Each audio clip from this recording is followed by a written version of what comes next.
안녕하세요. 새벽의 축구 전문가 페노입니다. 이번 영상에서는 손흥민이 갑작스러운 부상으로 경기에 나올 수 없는 상황이 되었는데 과연 토트넘이 라이프치히와의 경기에서 손흥민의 공백을 어떻게 메울 수 있을 것인지 살펴보려고 하는데요.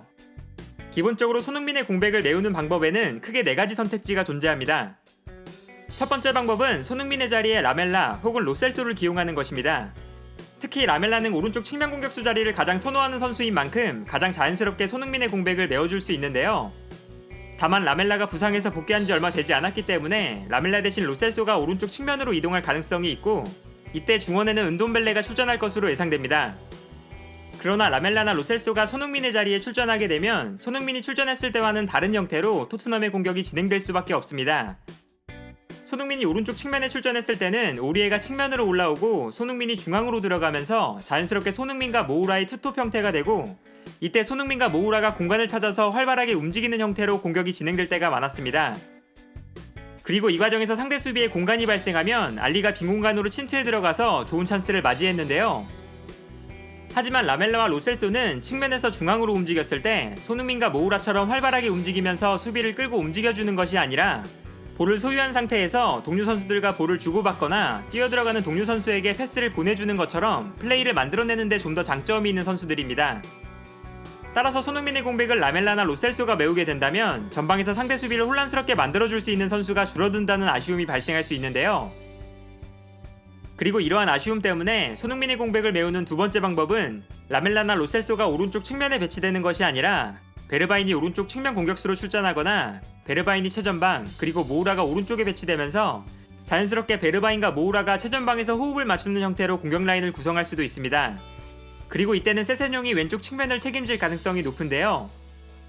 여기서 생각해볼 만한 것은 베르바인이 최전방에 위치할 것인지 아니면 모우라가 최전방에 위치할 것인지에 대한 부분인데 아무래도 수비라인이 내려갔을 때 볼을 몰고 올라오는 속도는 모우라가 베르바인보다 좀 더 빠른 선수고 최전방에서 상대 수비수와 볼을 경합하거나 볼을 지켜내는 역할은 베르바인이 모우라보다 좀 더 뛰어난 선수인 만큼 베르바인이 최전방, 모우라가 오른쪽 측면에 위치할 가능성이 좀 더 높아 보입니다.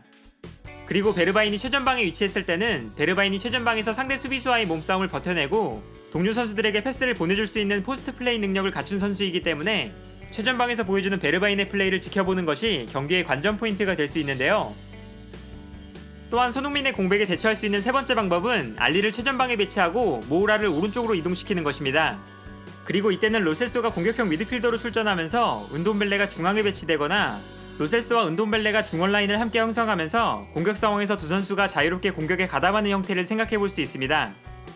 그러나 이러한 전형에서 발생할 수 있는 아쉬운 점은 알리의 공간 침투 능력을 충분하게 활용하지 못한다는 것입니다. 앞서 살펴봤던 것처럼 알리는 최전방에서 공격수들이 수비를 혼란스럽게 만들었을 때 비어있는 공간을 파악하고 침투하는 플레이가 굉장히 뛰어난 선수인데요. 알리가 공격형 미드필더로 출전했을 때 결정적인 찬스를 자주 맞이하는 이유가 바로 이 공간 침투 능력이 뛰어나기 때문입니다.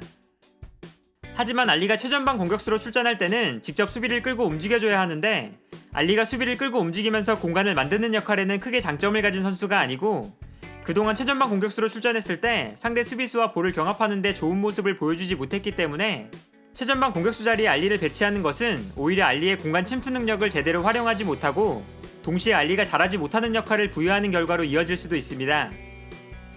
한편 마지막으로 생각해볼 수 있는 방법은 손흥민의 자리를 그대로 대체하는 것이 아니라 베르바인과 모우라를 투톱으로 세우면서 중앙 미드필더 숫자를 한 명 늘리는 것입니다. 그리고 이러한 전형에서는 라이프치히가 공격 상황에서 측면 수비수들을 높게 전진시킬 때가 많은 만큼 최전방에서 베르바인과 모우라가 측면으로 열심히 움직여주면서 수비를 흔들어주고 이때 알리가 침투하는 형태의 역습 패턴을 생각해볼 수 있습니다. 이처럼 손흥민이 부상으로 갑작스럽게 팀에서 이탈한 상황이라서 무리뉴 감독은 당장 라이프치히전에서 손흥민의 공백을 어떠한 방식으로 메울 것인지를 굉장히 다양한 측면에서 고민하고 있을 텐데요. 무리뉴 감독이 라이프치히전에서 어떠한 해답을 가지고 나올 수 있느냐가 토트넘의 챔피언스리그 16강전에서 가장 중요한 포인트가 되지 않을까 합니다. 오늘 영상은 여기까지고요. 시청해주셔서 감사합니다.